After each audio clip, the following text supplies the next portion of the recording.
Kayo ba, anong naramdaman nyo kagabi nung di makapag-login? Ay, lahat nasa Viber. Ikaw din mo eh.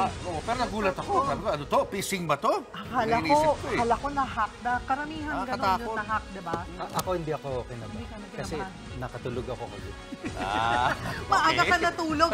Nagka-message dyan. Lahat nasa Viber. Mga 11 ng gabi yun eh. Nagtatanungan. And akala sa Pilipinas lang. Pero it was worldwide pala, di ba?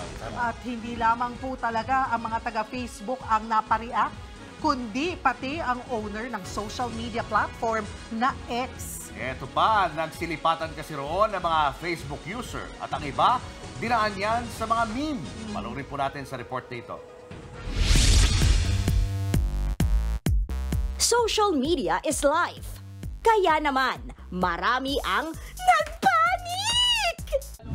Nang biglang hindi ma-access kagabi ang Facebook, Messenger at Instagram. Sa gitna ng panic, marami ang idinaan na lang yan sa memes. Gaya nitong umiiyak na Tobey Maguire para sa mga kinabahan dahil baka na-hack na pala ang iyong account.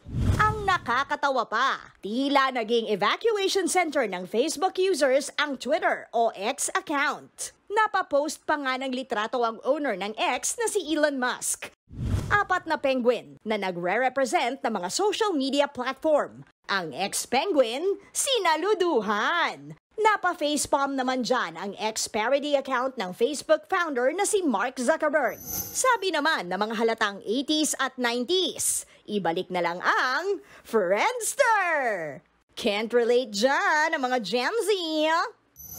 Makalipas naman ng 2 oras, ginalaw na ni Facebook ang baso at nagbalik operasyon.